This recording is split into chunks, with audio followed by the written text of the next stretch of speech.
BJP ने जारी की लोकसभा चुनाव के लिए पहली लिस्ट, जिसमें काशी से एक बार फिर से प्रधानमंत्री नरेंद्र मोदी ठोकेंगे ताल।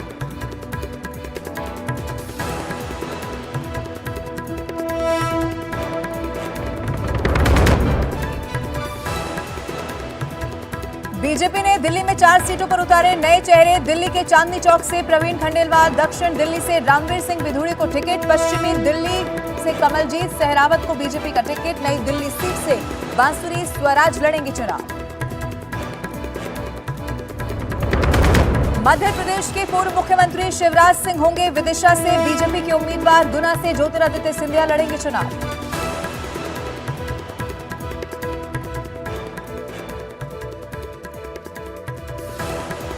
और प्रधानमंत्री जी के नेतृत्व में विकसित भारत का संकल्प पूरा होने वाला है।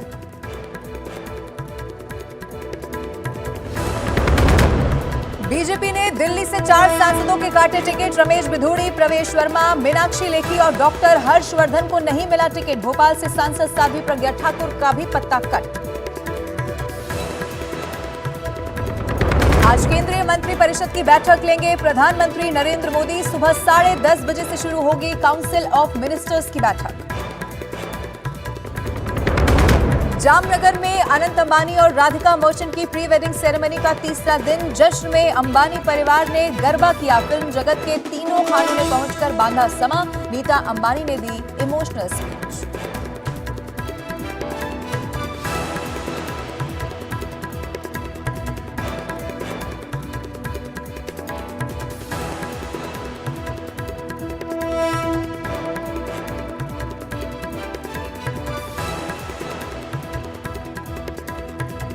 महाकोश, कच्ची घानी सरसों तेल और रिफाइंड सोयाबीन ऑयल चुनो सही।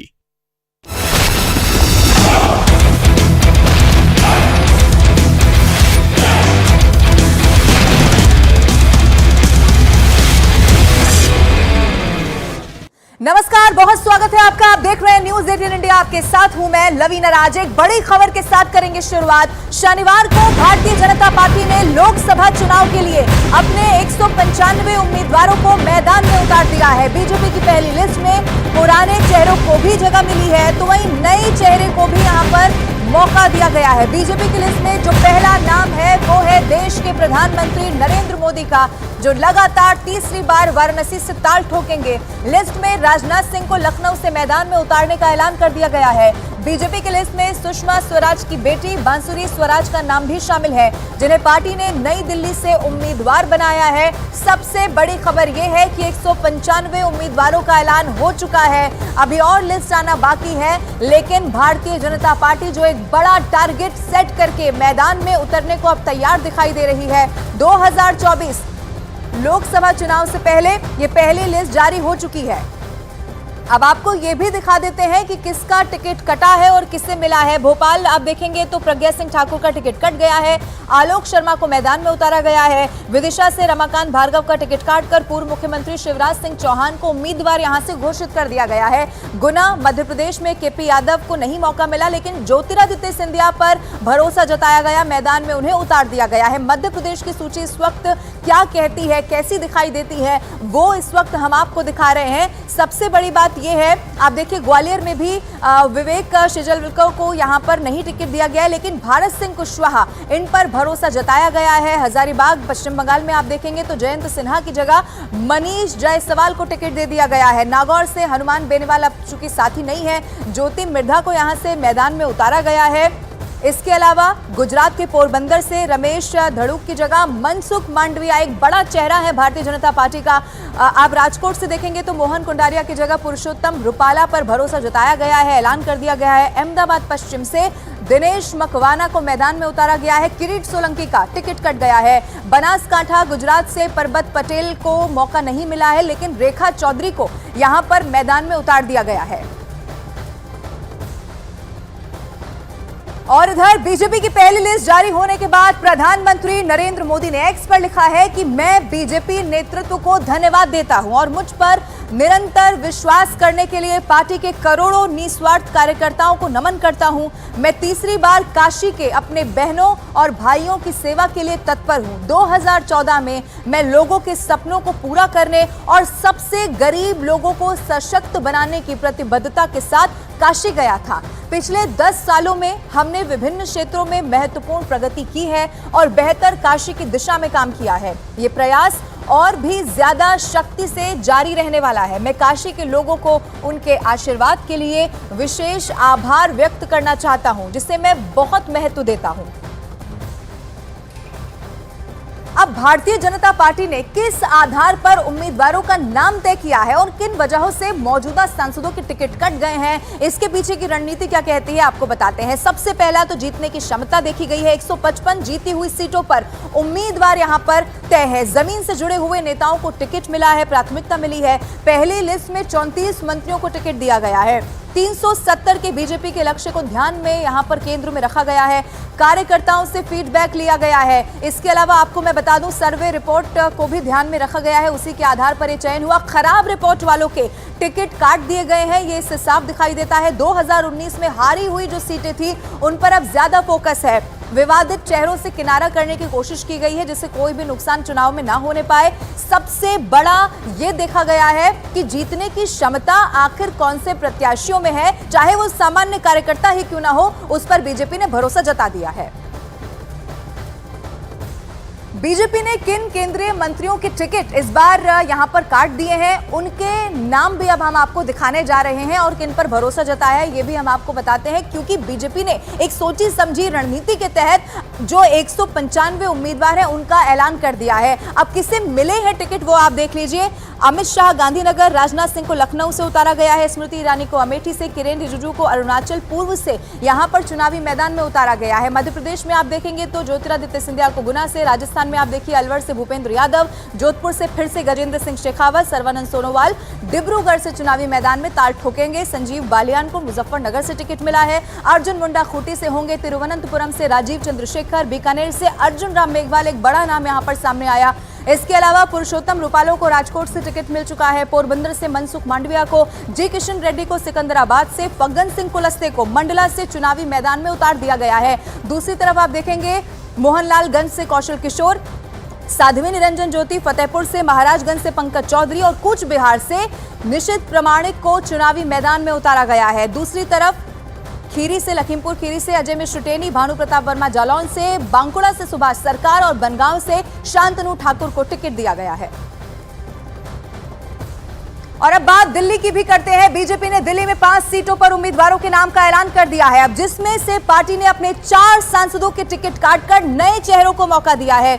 दिल्ली के मौजूदा सांसदों में सिर्फ और सिर्फ मनोज तिवारी ही अपना टिकट बचा पाए हैं। पार्टी ने मनोज तिवारी पर भरोसा जताते हुए उन्हें उत्तर पूर्वी दिल्ली से चुनावी मैदान में उतार दिया है। चांदनी चौक से हर्षवर्धन की जगह प्रवीण खंडेलवाल को टिकट मिला है। नई दिल्ली सीट से मीनाक्षी लेखी का टिकट कट गया है, बांसुरी स्वराज को मौका दिया गया है। उत्तर पूर्वी दिल्ली सीट पर आप देखेंगे तो मनोज तिवारी पर पार्टी ने फिर से भरोसा जता दिया है। पश्चिमी दिल्ली सीट पर प्रवेश वर्मा की जगह कमलजीत सहरावत को टिकट मिल चुका है। दक्षिणी दिल्ली सीट पर रमेश बिदूड़ी का टिकट कट गया है। रामवीर सिंह बिदूड़ी को बीजेपी ने अपना उम्मीदवार इस पहली सूची के जरिए जारी कर दिया है, ऐलान कर दिया गया है।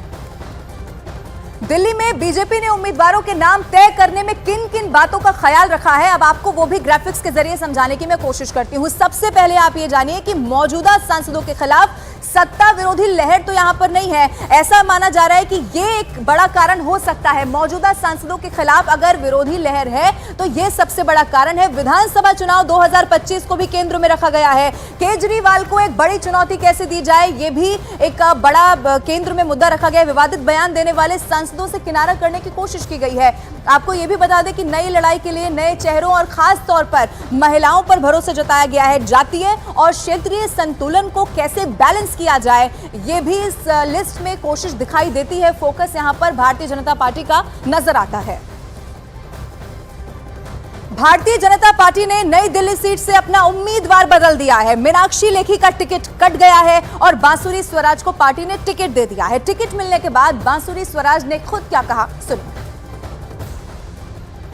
लोकसभा क्षेत्र से लोकसभा प्रत्याशी बनी है बांसुरी स्वराज, जो फिलहाल ग्रीट यहाँ पर तमाम लोगों को कर रही है। बहुत बहुत मुबारकबाद आपको।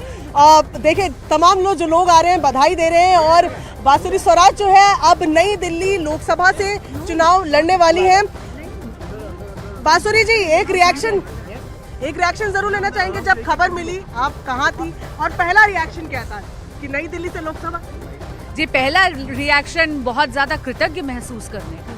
मैं आदरणीय यशस्वी प्रधानमंत्री श्री नरेंद्र मोदी जी का आभार व्यक्त करती हूँ। माननीय हमारे गृह मंत्री श्री अमित शाह जी की, हमारे राष्ट्रीय अध्यक्ष श्री जेपी नड्डा जी की, हमारे संगठन महामंत्री श्री वीएल संतोष जी की, हमारे प्रदेश अध्यक्ष वीरेंद्र सचदेवा जी की, संगठन महामंत्री पवन राणा जी की, दिल्ली के प्रभारी जय पांडा जी की, मेरी बड़ी बहन अलका गुर्जर जी की और भारतीय जनता पार्टी और संगठन के एक एक कार्यकर्ता की मैं कृतज्ञ हूँ। आभार व्यक्त करती हूँ कि मुझे इस योग्य समझकर ये अवसर दिया। और मैं आपको बता रही हूँ, ये टिकट मेरी नहीं है, ये नई दिल्ली संसदीय क्षेत्र में भारतीय जनता पार्टी के प्रत्येक कार्यकर्ता की है। ठीक है, आपको ये टिकट जो है पहली बार दी जा रही है। और पहली बार अभी अगर हम बात करें पिछले कुछ चुनाव की, 2 महिलाओं को 5 में से बीजेपी ने टिकट दी है।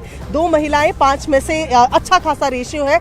किस तरीके से इसको देखती हैं कि 2 महिलाएं जो है, पिछली बार मीनाक्षी जी थी, अब इस बार 2 लोकसभा प्रत्याशी रहने वाले हैं और आम आदमी पार्टी और कांग्रेस के गठबंधन में महिला सीट देखने को मिली नहीं है? जी बिल्कुल, क्योंकि आप जानते हैं कि आम आदमी पार्टी और इंडी गठबंधन का महिलाओं के सशक्तिकरण और महिलाओं के खिलाफ जो अपराध हो रहे हैं उन पर वो केवल चुप्पी साधते हैं। लेकिन हाँ, ये है मोदी जी की गारंटी। जब उन्होंने कहा महिलाओं के नेतृत्व में भारत के सशक्तिकरण की वो बात करते हैं। देखिए, अभी तक तो नारी शक्ति वंदन अधिनियम आया नहीं है, लेकिन पहले ही भाजपा ने 2 मातृशक्ति को फील्ड में उतारा है। तो मैम, जब फील्ड में आप जाएंगी, लोकसभा में अपने लोगों से के पास वोट मांगने जाएंगी, कुछ टॉपिक्स या कुछ आपने सोचा है कि कुछ चुनौतियां हो सकती हैं मोदी जी के काम के अलावा? आप सुषमा स्वराज जी की बेटी हैं और सबसे चहेती, अगर मैं कहूं कि वो नेत्री भी रही हैं, तो वो भी आप लोगों को याद दिलाएंगी ना कि उन्हीं के परिवार से आप आई हैं और जाहिर तौर पर प्रधानमंत्री नरेंद्र मोदी के नेतृत्व में तो आप लड़ ही रहे हैं। देखिए, माँ का आशीर्वाद तो सदैव मुझ पर है और मैं जानती हूँ वो जहाँ पर भी होंगी आज बहुत बलाइयाँ ले रही होंगी। लेकिन हाँ, मोदी जी की गारंटी पूरी होने की गारंटी है। ये सुशासन का आश्वासन है, ये राम राज्य का आश्वासन है।